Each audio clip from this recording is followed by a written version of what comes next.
Good evening, Petway Patriots. It's me, Mrs. Fiore, along with my little puppy dog, Daisy. We're here tonight to read to you one of my favorite stories that I love to read every year for Thanksgiving. If you were in my class before, maybe you remember this story. It's called Thanksgiving at the Tappletons, and it's by one of my favorite children's authors, Eileen Spinelli. And this story is really special because it's about Thanksgiving, but remembering what we're truly thankful for. So I hope you enjoy the story. You ready, Daisy? You ready? All right, here we go. Thanksgiving at the Tappletons. I tried to get Daisy to hold the book for me, but it didn't work. Okay. Thanksgiving at the Tappletons was always a big day. Thanksgiving at the Tappletons meant, of course, the Tappleton family, which was Mr. Tappleton, Mrs. Tappleton, Jenny Tappleton, Kenny Tappleton, grandmother and grandfather Tappleton, Aunt Hedda, Uncle Fritz, and most certainly, of course, the turkey and all the trimmings.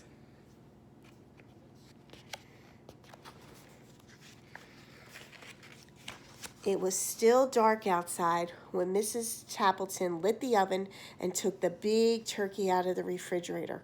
Just then, someone knocked at the kitchen door. It was Mike the milkman. "Good morning, Mrs. Tappleton. I thought you might like some eggnog for the holiday." As Mrs. Tappleton reached for the eggnog, the turkey slipped out from underneath her arm. Now, on a warmer day, this might not have been a problem, but this Thanksgiving day was quite cold, and the step was covered with ice. Before she or Mike could even think, the turkey had slithered into the yard. "Get it!" shouted Mrs. Tappleton. Mike reached out, but the turkey skidded past him, through the gate and into the street. "Hurry!" screamed Mrs. Tappleton. "Stop that turkey!" The milkman chased the turkey, and Mrs. Tappleton chased the milkman, and the turkey slid down the hill and into the pond. Plop, splash, and it bubbled out of sight. Oh no. When Mr. Tappleton came down for breakfast, he took a long sniff in the air. I don't smell turkey," he said to his wife. Of course you don't smell turkey," she said. "You have a cold. Remember?" "I don't have a cold," he insisted. Mrs. Tappleton shook some pepper into the air. Her husband sneezed. "See," she said, "you do have a cold." After breakfast, Mr. Tappleton put on his coat and scarf and hat and gloves. "I'm going to the bakery to buy our pies." Mrs. Tappleton handed him his boots. Where are these?" she said. "I know for a fact it's quite slippery out there today." Sim's bakery was so crowded the line reached out onto the sidewalk. Mr. Tappleton hated to wait in the long lines, so he went to the diner for a nice cup of coffee. But by the time he got back, the long line was gone, and so were all of the pies. No pumpkin, no mincemeat, no rhubarb, nothing. Mr. Tappleton was afraid to go home with nothing. Can I have 2 boxes tied up with string, please?" he said. Mrs. Sims stared at him. "You mean you want 2 empty boxes?" Yeah, that's right." Mr. Tappleton brought them home. Mrs. Tappleton said, "My, these feel very light." "Certainly they're light," said Mr. Tappleton. "Mrs. Sims always prides herself on how light her pies are."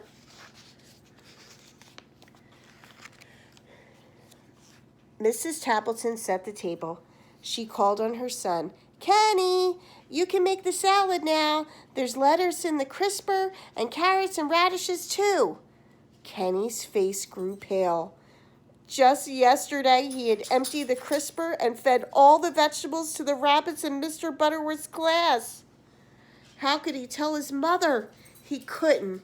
So he covered the empty salad bowl with aluminum foil and stuck it in the back of the refrigerator. When the others went to the airport to get the relatives, Jenny stayed behind to mash the potatoes. Every year this was her job, and she loved it. This year she thought, I'll make them even better. I think I'm going to use the blender. Just as Jenny flicked on the switch, the phone rang. It was her best friend, Nora. If there was one thing Jenny loved to do better than make mashed potatoes, it was talk. And Jenny talked and talked and talked to Nora, and she might still be talking today had not a wet lump of something hit her on the back of the head. She turned to see what it was, and splat! Another glump hit her right in the face. The blender was going wild, and mashed potatoes were flying everywhere. Oh no.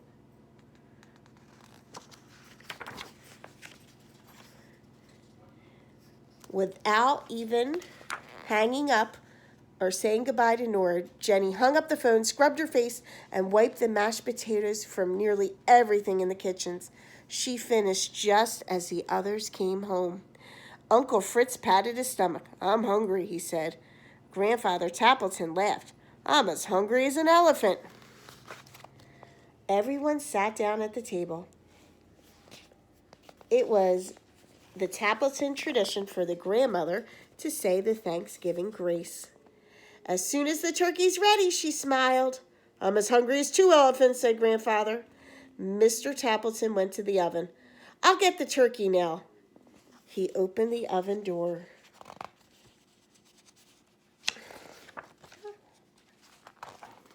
The turkey's gone, said Mr. Tappleton. Mr. Tappleton searched on the table and under the table and in every kitchen cabinet. He looked in the sink and in the broom closet. I can't find the turkey anywhere, he said. Mrs. Tappleton took a deep breath. She told them all how their fine turkey had slipped out the door and down the steps and across the yard and through the gate and down the street, plop, splash into the pond. So much for the turkey, said Uncle Fritz, and his stomach rumbled a little louder. Never mind, said Aunt Hedda. We'll fill up on all the other trimmings. Yeah, I'll get the salad, said Jenny. Then Grandmother can say our grace. Jenny set the bowl on the table and peeled off the aluminum foil. Everyone stared at the salad that was not there. I fed the rabbits at school, confessed Kenny. Uncle Fritz looked downright gloomy. So much for the salad, his stomach rumbled again. I'm as hungry as 3 elephants, sighed Grandfather. Kenny jumped up. I know. How about we have Jenny's mashed potatoes? He brought the pot from the kitchen and lifted the lid. I was on the phone, she said meekly, and the blender went wild. Oh, so much for the potatoes. Uncle Fritz's stomach rumbled even more. I'm as hungry as 4 elephants, Grandfather declared. Oh, I know, said Mrs. Tappleton, the pies. I'll get the pies. Yes, and I'll say our grace as soon as the pies are cut, Grandmother smiled. Mrs. Tappleton brought in the boxes and set them down and untied the string. You brought home 2 empty boxes? She glared at Mr. Tappleton, who covered his ears. 5 elephants, grumbled Grandfather. The dining room was very quiet. Everyone looked down at the empty table. Uncle Fritz muttered something, but nobody could hear it above the rumble of his stomach. And a tear rolled down Jenny's cheek. No Thanksgiving dinner, she smiled. Nothing to be grateful for, said Kenny. Grandmother smiled. She said, of course there's something. There's more to Thanksgiving than the turkey and the trimmings. And then Grandmother Tappleton asked everyone to hold hands around the table. And this is the Thanksgiving grace, she said. Turkeys come and turkeys go, and the trimmings can be lost, we know. But we're together, and that's what matters, not what's served upon our platters. That was wonderful, said Aunt Hedda. Mrs. Tappleton jumped up. You know what? We have some liverwurst and cheese in the refrigerator. I'll help fix the sandwiches, offered Mr. Tappleton. Jenny wiped her tears. I'll get some pickles. And Kenny laughed. And I'll open a jar of applesauce for dessert. And so the Tappletons had their Thanksgiving dinner after all. Uncle Fritz's stomach stopped rumbling, and Grandfather Tappleton ate enough liverwurst to feed 6 elephants, and everyone had plenty to eat. But most of all, they had each other. The end. I hope you like that story, boys and girls, and I hope you and your families have a wonderful and happy Thanksgiving. We're all thankful for you guys at Petway. Good night.